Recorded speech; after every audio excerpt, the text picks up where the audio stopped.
Welcome back to Weather on the Go, all your weather coverage. My name is Hunter on this Wednesday, July 3rd, the day before the 4th of July, and we have a lot to talk about in today's weather forecast. Category 4, Hurricane Beryl at 145 mile per hour winds is making landfall as we speak in Jamaica. We'll be going over impacts, track, and everything that you need to know about Hurricane Beryl in the Caribbean Sea and interests in the United States and Mexico moving forward as well. We'll also be looking at the heat and humidity that continues to build across the southern and the western U.S. as we go through this weekend and into next week, and more rounds of severe weather in the forecast as well. So we'll begin to all of that in today's video. So if you are new here to Weather on the Go, make sure to subscribe to the channel down below. We cover North America, including southern Canada, the United States, and the tropics. Also be sure to like the video by giving it a thumbs up down below if you do like today's weather forecast after the video is over. Leave any comments, questions, and concerns below. We'll get to those later on today. So looking here at Category 4, Hurricane Beryl. This is at 145 mile per hour winds. It is making landfall on the eastern part of the island of Jamaica as we speak. And this system is still over those very warm waters here of the Caribbean, the Central Caribbean. We have those sea surface temperature anomalies well above normal still as this hurricane tracks across Jamaica and into the western Caribbean and eventually across the Yucatan and then into either the Bay of Campeche or even the southwestern Gulf of Mexico. Those sea surface temperature anomalies are either normal or slightly below normal. So the forecast is this system will either maintain strength over the next 24-48 hours before slowly beginning to weaken because of a couple of factors. The first factor is land interaction. The second factor will be those near normal to slightly below normal sea surface temperatures that we have seen with a lot of these storms moving into eastern Mexico so far early this hurricane season, stirring up those waters. So here's the latest track of uncertainty with the National Hurricane Center forecast as a major hurricane. Hurricane warnings are still up for Jamaica and the Cayman Islands. Also, hurricane warnings up for the eastern side of the Yucatan there into southern Mexico. And then we even have tropical storm watches as far south as Belize as we go in towards the weekend time frame. So a major hurricane status through at least your Thursday morning for the July 4th time frame. Trending back toward a Cat 1, Cat 2 hurricane at landfall as we go into the Yucatan by Friday morning, and then back to a tropical storm because of the land interaction and those cooler water temperatures in the Bay of Campeche and the southwestern Gulf of Mexico by Saturday, and then possibly, strengthening back to maybe a Category 1 hurricane by the time it makes landfall in either eastern Mexico or South Texas as we go in towards that Sunday and Monday time frame. Here are some of the ensemble tracks of where this storm could still go. The northerly solutions have this going as far north as Houston. That is pretty unlikely, I think, at this point. The southern solutions actually keep it in eastern Mexico. I think the most likely will be moving it over towards the Cayman Islands after it makes landfall in Jamaica, towards the Yucatan, making landfall in the northern part of the Yucatan there in southern Mexico, moving back over the Bay of Campeche and in the southwestern Gulf of Mexico, and then into either northeastern Mexico, and I think Brownsville, Texas, and even up there toward Corpus Christi is probably a very likely solution of where this storm will be heading. So if you have any interest in South Texas or Eastern Mexico for any vacations or anything like that, make sure that you do, have the latest weather information right at your disposal for this storm system.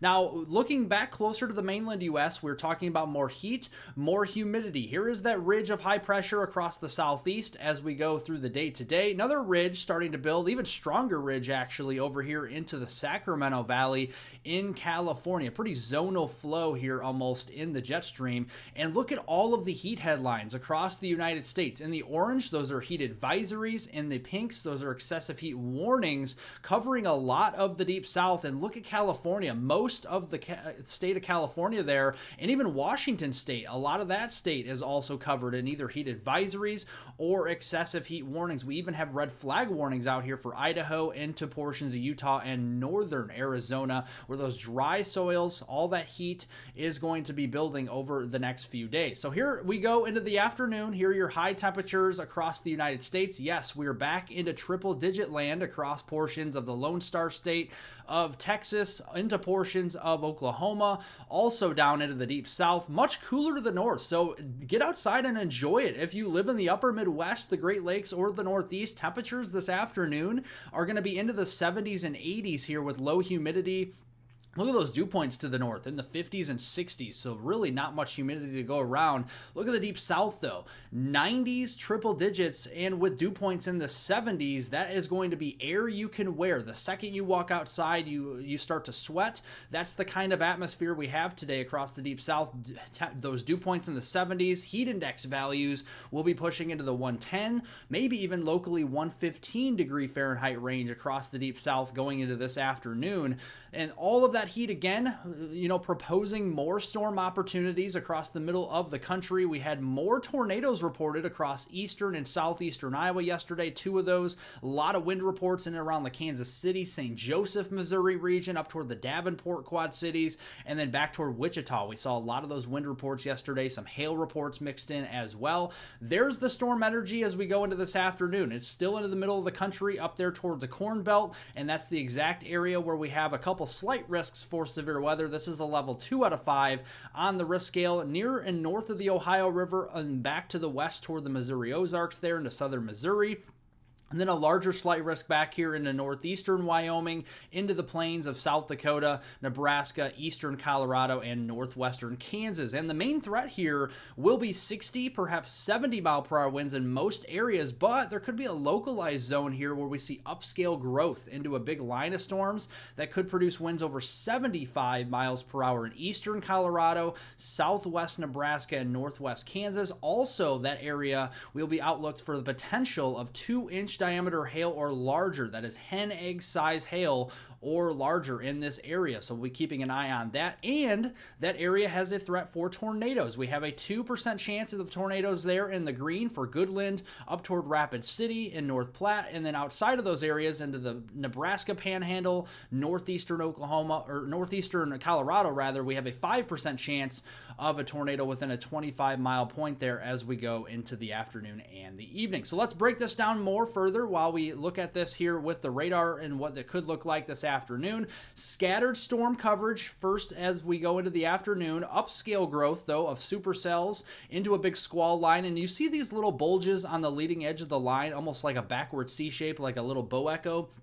That's where we could locally be seeing more of those enhanced significant swaths of winds over 75 miles per hour there, and also the big hail and tornado threat. And then as that moves off to the east, it'll turn more into a heavy rainfall threat for the mid-Missouri Valley and the lower Missouri Valley as we go into early Thursday morning on your July 4th. Here's the rainfall swath. We have a couple of them here. One into southern South Dakota and northern Nebraska, posing a risk of 1 to 2 inches of rain, and then a much more significant swath from Kansas into southern portions of Missouri and Illinois and near the Ohio River there and toward the Evansville area, Louisville, all the way to Cincinnati. Could be seeing rainfall amounts of 1 to 3 inches with locally higher amounts possible through your Thursday morning commute, and that will lead to that marginal, even slight risk for flash flooding from near the Ohio River back there through the Ozarks and into the Central Plains into Kansas.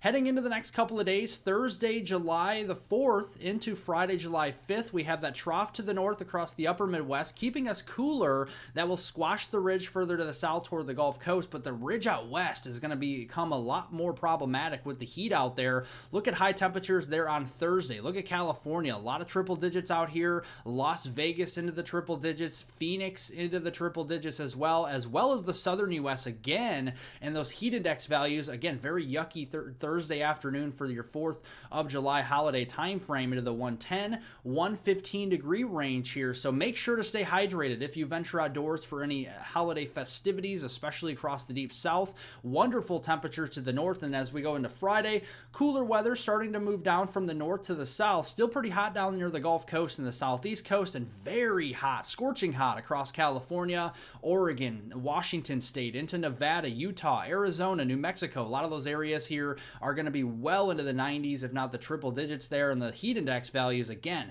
near the Gulf Coast, southeast coast, over 100. Same thing back over here into portions of California, into southern Nevada and Arizona as we go into Friday.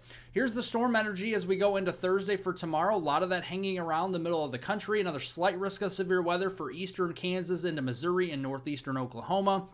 And in extreme northeastern parts of Arkansas, marginal risk extending further east there toward the mid-Atlantic and further north toward the upper Midwest. The main threat here is going to be damaging winds, but hail and a couple tornadoes will be possible. Scattered storm coverage during the day on Thursday across the Corn Belt, and I think that'll become more scattered and more isolated in nature as we go deeper into the day and into Thursday night. So any fireworks shows that you have that are planned out there, make sure to have a radar app handy and have multiple ways to receive watches and warnings in case severe weather does pop up there Thursday or Thursday night for any holiday festivities outdoors. And then as we go into Friday, you can see more storm energy, maybe just pushing a little bit further to the east. A marginal risk, just as a level 1 out of 5 on the risk scale here. Finally, a nice break from the severe weather as we go toward Friday here. Maybe an isolated severe storm from Parkersburg, West Virginia, toward the Akron and Columbus, Ohio area, back there toward Lexington, Pikeville, there into Kentucky. We'll be keeping a very close eye on that. That's mainly going to be some isolated 60-mile-per-hour winds, isolated quarter-size hail. The tornado threat is less than 2% there on Friday, and you can see the coverage of storms is pretty isolated there as well. So here's the rainfall as we go into your July 4th holiday on Thursday. Nice swath of rain for the Twin Cities up there into La Crosse, Eau Claire, Wisconsin. These areas could be seeing over 2, even over 3 inches of rain for your Thursday. Secondary swath here from the Ozarks and Missouri eastward toward the Ohio and Tennessee River Valley into the mid-Atlantic of around an inch there. Into Friday, a decent swath of around a half inch to an inch of rain at times in spotty areas across portions of the Northeast into the mid-Atlantic down towards the Tennessee Valley and the Dixie Valley region. Closer to the low pressure system itself, a lot more moisture moving in. So I think Lake Superior up there and toward the northern part of Lake Michigan and in the upper Great Lakes region, we'll start to see more heavy rain, especially northern lower Michigan into the upper peninsula Michigan. Could be seeing over an inch of rain on Friday.